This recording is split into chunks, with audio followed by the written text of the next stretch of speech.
Hello, I'm Dr. Michael Hester. I'm the Dean of the Honors College and Transdisciplinary Programs at the University of West Georgia, and I've also been the debate coach at West Georgia for 17 years. I'm also very proud to say I'm an alumnus of West Georgia, graduated in 1993 from West Georgia College. West Georgia's debate program is storied for the last 40 years, all due to the creation of Dr. Chester Gibson, who came to West Georgia in 1970 from UGA. He wanted to make West Georgia an intercollegiate debate power, and over the next 25 years he did so. Now, unlike athletics, in debate, intercollegiate competition occurs without classifications or across classifications, so that West Georgia, a Division II school, athletically competes against Division III schools like Emory and Division I schools like Northwestern and Harvard.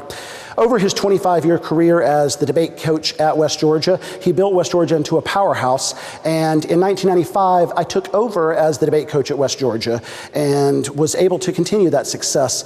Amongst our successful achievements is a 38-year qualifying streak at the National Debate Tournament, the 5th longest in the nation.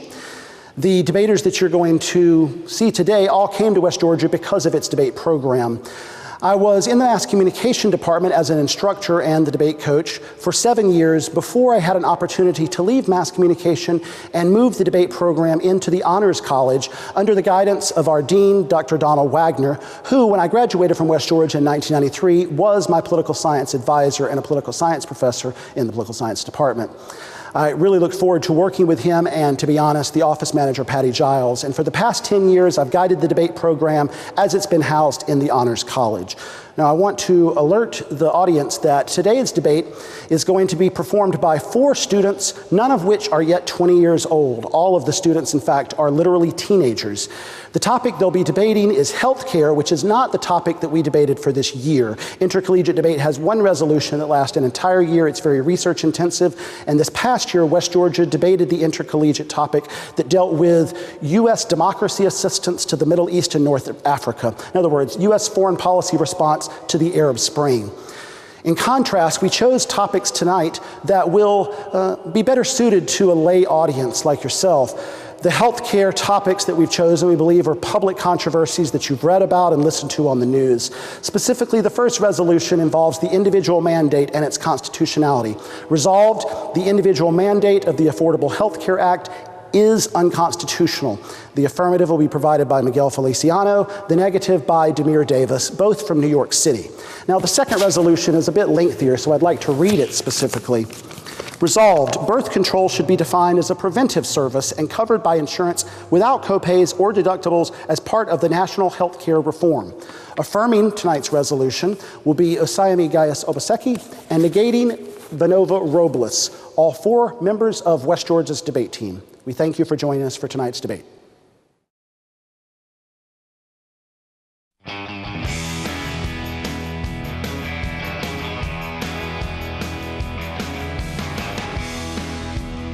I've never wanted to follow in someone else's footsteps. So why would I start now? That's why I'm going west. Follow your own path. The University of West Georgia. Go West.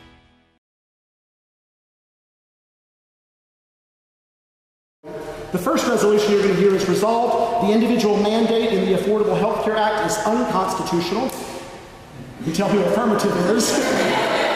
And the second resolution, resolved, birth control should be defined as a preventive service and covered by insurance without copays or deductibles as part of national health care reform. So 2 issues that have been raised in the healthcare reform debate that has been occurring nationally and that you read about in the paper all the time. Of course, the individual mandate, along with other portions of the Affordable Health Care Act, currently went through the court system. The Supreme Court will be rendering a decision in June. You will hear evidence tonight from the amicus curiae briefs that were presented to the court. And so our students have done research on them, but I wanted to let you know that this is not the topic we've debated all year, and our students essentially did a cram session. So if anyone has some healthcare trivia they want to drop some knowledge on us later, feel free to do so, recognizing that we just came upon this topic ourselves. So the first resolution, resolved, the individual mandate in the Affordable Health Care Act is unconstitutional. It's going to be affirmed by Miguel Feliciano from New York City. You ready? Yeah, stay right there. And he is going to be negated by a fellow New Yorker, Demir Davis, who is going to take the negative and defend that that particular individual mandate constitutional, and hopefully directly refute some of the things that Miguel says. So the format is going to have them each giving a few speeches with some cross-examinations, and once we get through both debates, if there's enough time, we'll have some interaction with the audience if you want to raise some questions of these students or ask me some questions about West Georgia or debate at large. So without further ado, let's hear what Miguel has to say about resolved. The individual mandate of the Affordable Health Care Act is unconstitutional. Talk loud. My name is Miguel Feliciano. Thank you, sir. Okay. The power to compel individuals to engage in commerce in order to more effectively regulate commerce is not an enumerated power. This asserted power does not exist. If Congress really had this remarkable authority, it would have not have waited 220 years to exercise it. The mandate's threat to liberty is obvious. The power to compel a person to enter into an unwanted commercial relationship is not some modest and necessary proper step used to perfect Congress's authority to regulate existing commercial intercourse. It is a revolution in the relationship between the central government and the governed. The 11th Circuit Court affirmed the federal government's assertion of power under the Commerce Clause to issue an economic mandate for Americans to purchase insurance from a private company for the entire duration of their lives is unprecedented, lacks cognizable limits, and imperils our federalist structure. This court has never interpreted the Commerce Clause to allow Congress to dictate then financial decisions of Americans through an economic mandate. Few powers, if any, could be more attractive to Congress than compelling the purchase of certain products. The power to regulate commerce, of course, presupposes that something exists to regulate. The mandate does not regulate any existing commerce. Applying aggregation principles to hold that an individual's decision not to purchase a product substantially affects commerce and would expand substantial effects of adoption to an unlimited scope. We must make a distinction very clear. The government is not regulating the healthcare market. This act is regulating the citizens' relationship to the health insurance market. These are two distinct markets. It may be that everyone is inevitably within the healthcare market, but citizens make a conscious choice whether they want to be insured or not. This law would violate the citizens' liberty to choose to be insured and would give citizens a costly federal penalty if they don't get insurance that meets the government's requirements. The court also rejected the federal government's attempt to characterize the mandate as regulating participation in the healthcare services as opposed for the health insurance market. The mandate does not even require those who consume healthcare to pay for it with insurance when doing so. The federal government's claims that the healthcare and health insurance markets are unique are neither factually accurate nor constitutionally relevant. The Constitution's structural limits are of equal dignity, and to express the prohibitions, the individual mandate supersedes a multitude of state policy choices in the key areas of traditional concern. There have been multiple states that have already mandated people buy health insurance because it is up to the states to do so. Individual mandates on health insurance have already proven themselves to be a state issue. Congress only has the powers that are enumerated to them via Section 8 of the first article of the Constitution. The states have the power to regulate anything else that the federal government, in this case the Congress, cannot. The states have any powers other than those that are specifically forbidden to them under the Constitution. But one of the things that Congress cannot do, and that is a forbidden power, is the power to force every individual citizen of all 50 states to buy health insurance simply for living, and then penalize citizens for not buying insurance from private companies. This is not enumerated power. This is a revolution in the federal government's power. If the federal government can force you to purchase insurance from private companies, then its powers are virtually unlimited. The justification for this bill is that Congress can regulate interstate commerce. However, what this bill is regulating is the state of not having health insurance. Not having health insurance is not commerce, last I checked. In fact, the whole point of not having health insurance is that you made a choice not to buy health insurance. The ability not to engage in this particular commercial action is one that's protected by the Constitution. This is not interstate. It is your individual choice pertaining to whichever state you reside in.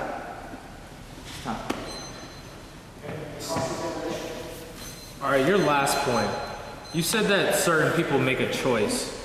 What if you can't afford health insurance? If you cannot afford health insurance, then you are given Medicaid, which is what this bill is. Are you given Medicaid? Isn't there a whole process to go through with Medicaid? Sure, you have to apply for it. But how is that given? If somebody wants to, why should someone be denied being able to buy health insurance? Our argument is that we are not. The argument is not that you are, and I'm denying somebody's right to buy health insurance. The argument is that this individual mandates that people have to buy health insurance, and if they do not buy health insurance, they face a penalty, not a tax. Okay, I understand that. You say that it's a state issue. What is, you make this claim that certain states have already instituted individual mandate. What has happened with those states and Those that states, individual mandate? Sure, those states have allowed for a larger risk pool of people to for people to be covered. Therefore, the insurance costs in those particular states are going to be lower. The argument here is that the federal government can do what the state has not done, and vice versa, the state can do what the federal government does not enforce. Wait, so they're lower, so it'd be more affordable. Sure. You'll definitely win the argument that this mandate will lower health insurance premiums, but it's not the only way to lower health insurance premiums. There are other ways and arguments that we have to go through a democratic Who process. chooses, what kind of demographic chooses not to engage in, like, buying health insurance? There are a lot of people. I know my cousin does not purchase health insurance. Is that out of just because he just wants to pay up front when he gets there, or is that because he can't afford it? It's because he does not feel the need to continually pay for health insurance for the rest of his life when he knows he's not going to get or go to the doctors, or he's not going to use the facilities that the government has allowed him to use. Okay, and at the beginning of the speech, you make this claim that how the individual mandate is unwarranted. What do you mean by unwarranted? Well, it's unwarranted because it's not. The justification for the government doing this is that it's part of the commerce clause, and they can regulate interstate commerce. But the argument is that what the government is regulating is not commerce, but what the government is regulating is somebody's inactivity within the healthcare market. Okay. Well, not the healthcare market, excuse me, the health insurance market. Those are all the questions I have.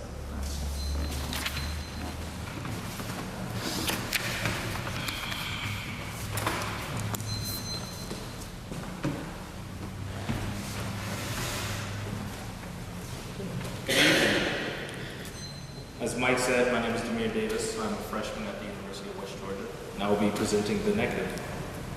I will negate the resolution by arguing that the individual mandate contained within the Affordable Health Care Act is in fact constitutional. First, there will be no need to evaluate the affirmative's arguments because this matter has been resolved prior to this debate. We must, especially if this is a constitutional matter, look towards the Constitution when contestation such as this arises. The individual mandate is constitutional under the power granted to Congress under Article 1, Section 8 of the Constitution. Article 1, Section 8 declares Congress the power to regulate commerce amongst the states and create any law necessary and proper to enforce these powers. They will say that it is not proper. Healthcare, while necessary, will not be proper. Erwin Terminsky, the Dean of the Law School at the University of California, Irvine, answers this question. The last case to deal with the scope of Congress' Commerce Clause power, Gonzalez v. Reich, in 2005, the court held that Congress constitutionally could criminally prohibit and punish cultivation and possession of a small amount of marijuana for personal medicinal use. If Congress has the power to prevent Angela Reich from growing a small amount of marijuana to offset the ill effects of chemotherapy, then surely it has the authority to regulate a $2 trillion industry. The individual mandate also can be defended as constitutional under Congress's power to tax and spend through the necessary and proper clauses I have stated before. As a matter of constitutional law, this should not be close or a difficult question. Arne Ulrich, a professor at the Harvard School of Law, gives us historical background when the government has mandated persons to act in a way similar to the individual mandate. The founding father, it turns out, passed several mandates of their own. In 1790, the very first Congress passed a law that included a mandate, namely a requirement that ship owners buy medical insurance for their seamen. This law was signed by another framer, President George Washington. I know, that's right, George Washington. The father of our country had no difficulty imposing a health insurance mandate. But that is not all. In 1792, only 2 years later, a Congress with 17 framers passed another statute that required all able-bodied men to buy firearms. Some tried to repeal this gun purchase mandate on the grounds it was too onerous, but only one framer voted to repeal it. 6 years later, in 1798, Congress addressed the problem with the employer mandate to buy medical insurance for seamen covering drugs and physician services, but not hospital stays. What did Congress do? Congress, with 5 framers serving in it, enacted a federal law requiring the seamen to buy hospital insurance for themselves. That is right. Congress enacted an individual mandate requiring the purchase of health insurance, and this act was signed by another founder, President John Adams. There is no evidence that any of these framers who voted against these mandates ever objected on constitutional grounds. Presumably, one would have to say if there was some unstated original understanding that such federal mandates were unconstitutional. Moreover, no one thought these past purchase mandates were problematic enough to challenge legality. Precedents have been set since the creation of this country, and precedents are constantly being reset or created. In the 90s, the famous case of United States v. Lopez, where the Gun-Free School Zone Act was shot down, the Lopez decision put in place a three-part test that determines the constitutionality of the law. The third problem, where I will focus on, test Congress, says that Congress can regulate economic activity that has substantial effect on interstate commerce. My opponent will try to sway you and win you over by begging passionately to some abstract concept of freedom and individual rights.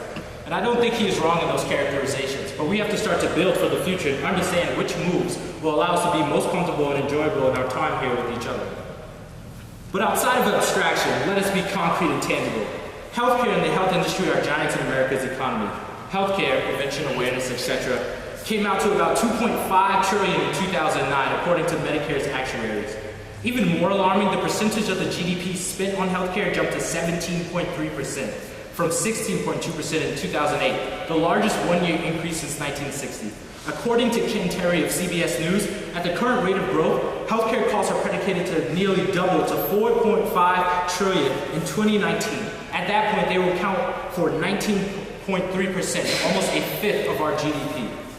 The United States, to put it into context, the U.S. spends more on health insurance and care than any other country in the world. Only East Timor, a small East Asian country, spends more of this.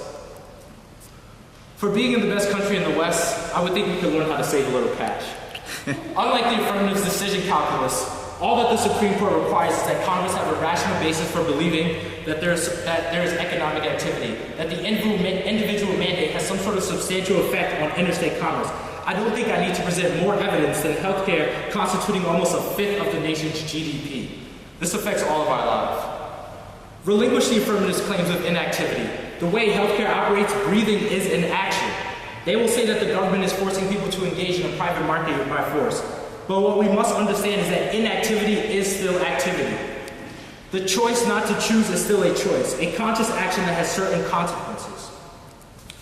Those consequences are severe, according to Erwin Chemerinsky. He says that literally everyone will at some point need to use the healthcare system. Children must be vaccinated to attend school. If a person contracts a communicable disease, the government can require that it be treated. If a person is in a car accident, the ambulance will take him or her to the nearest emergency room for treatment.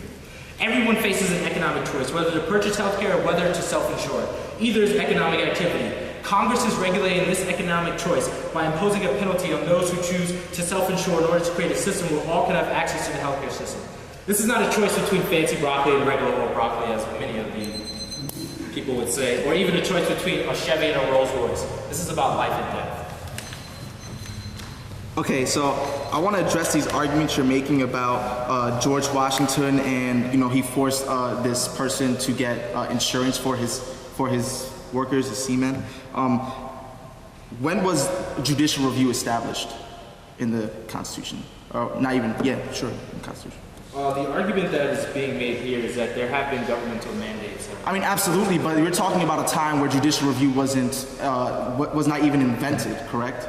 The argument is that constitutionally, right, that these things have been implemented. Okay, but how so? Judicial review, yes, it may not have been around or established the same way it is now. So then people... Cases even post-judicial review. So there is no ability for anybody to challenge them constitutionally on the merits of their actions. To challenge. In fact, the evidence says in that time, in 1792, who was the evidence goes on to say that there are persons that challenged it and that nobody really challenged it on the grounds of constitutionality. Okay, and just because nobody challenged the mandate for people that have guns means that we just have to... The fact that there are framers of the Constitution engaging in that debate... Absolutely, but the framers did a lot of things. Does that mean that we have to adhere to every single action? The Constitution, right? So absolutely. They also said it was legal to own other people. Does that mean that just because that wasn't constitutionally battled that we should continue to do that? I don't know when the Constitution says that.